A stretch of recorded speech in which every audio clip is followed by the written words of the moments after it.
కార్తీక పురాణము 17వ అధ్యాయము. ఆంగిరసుడు ధనలోభునకు చేసిన తత్వోపదేశము. ఓ మునిశ్రేష్ఠులారా, ఓ ధనలోభి, నీకు కలిగిన సంశయములకు సమాధానము చెప్పుచున్నాను, వినుము. కర్మ వలన ఆత్మకు దేహధారణం సంభవించును. శరీర ఉత్పత్తికి కర్మ కారణమగుచున్నది. మనము చేసే కర్మల వల్ల మనము మళ్ళీ పునర్జన్మ ఎత్తుతాము. జన్మ ఎత్తిన తర్వాత మళ్ళీ మనం కర్మల్ని చేస్తూ ఉంటాం.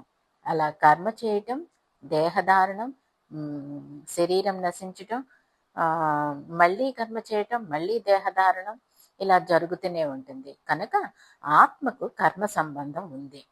మనం కర్మ చేయటం వలననే ఆత్మ మళ్ళీ ఇంకొక శరీరాకారాన్ని సంతరించుకోవాల్సి వస్తుంది. ఇదే పార్వతీదేవికి పరమేశ్వరుడు వివరించాడు. దానినే నేను నీకు వివరించుచున్నాను అని ఆంగిరసుడు చెప్పుచున్నాడు. అప్పుడు ఆ ధనలోభుడు, ఓ మునివర్య, నేనింతవరకు ఈ దేహమే ఆత్మ అని అనుకుంటుని. అహం బ్రహ్మ అనే పదానికి నాకు అర్థం తెలియచెప్పండి. అహం అంటే నేను కదా, నేను బ్రహ్మను ఎలా అవుతాను? ఈ వాక్యం యొక్క జ్ఞానమును నాకు సవివరంగా తెలియచేయండి అని అడిగాను. అప్పుడు ధనలోభునితో ఆంగిరసుడు ఇట్లనెను, అహం అంటే నేను, నాది అని ఏదైతే మనం చెప్తున్నామో అది లోపలి జీవుడు, నీ శరీరము కాదు. బయటకి కనపడే నీ శరీరము ఎంత మాత్రం కాదు. లోపల ఉన్న నీ జీవుడు, అదే పరమాత్మ స్వరూపం. అదే మనం చేసే కర్మలన్నిటికీ సాక్షి.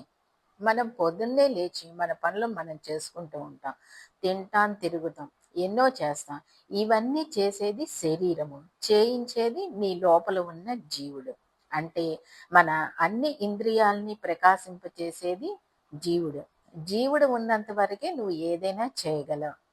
అది నీ శరీరం నుండి వెళ్ళిపోయాక నీ దేహం నశించిపోతుంది. కానీ జీవుడు నశించడు.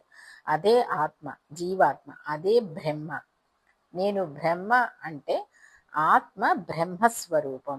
అహం బ్రహ్మస్మి, నేను బ్రహ్మను అంటే ఆత్మ బ్రహ్మస్వరూపం.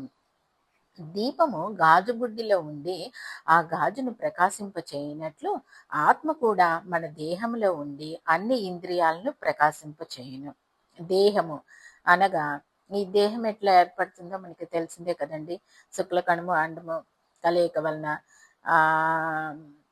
నెమ్మదిగా ఆ దేహ లక్షణాలు సంతరించుకుని, అంటే గుండె, కాలేయం ఇలాంటి అవయవాలు నెమ్మదిగా గోళ్ళు, జుట్టు ఇవన్నీ పెరగటం, ఇవన్నీ అన్నమాట.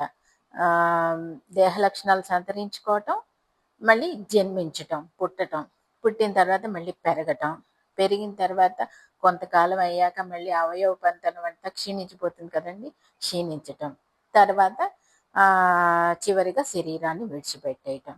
ఇవన్నీ ఒక్క దేహానికే, ఆత్మకి వీటితో సంబంధం లేదు.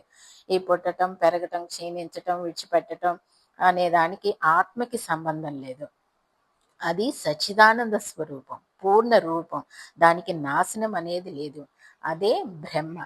కనుక నేను అంటే జీవుడు, నశించినట్టి దేహము కాదు. దేహం అంటే నశించిపోయేది, జీవం అంటే నాశనము లేనిది, అదే బ్రహ్మ. నాశనము లేనిది బ్రహ్మ, నశించిపోయేది దేహం. అయితే కర్మఫలములను అనుభవింపజేసేవాడు పరమేశ్వరుడు. ఎవరైనా కర్మఫలములని అనుభవించి తీరవలసిందే. అందువలన మానవుడు మంచి గుణములు కలవాడై గురువులకు సేవలు చేయుచు సంసార బంధములన్నిటి నుండి విముక్తుడై భక్తి, జ్ఞాన, వైరాగ్యముల ద్వారా ముక్తిని పొందును అని ఆంగిరసుడు చెప్పగా ధనలోభుడు నమస్కరించి ఇట్లనెను.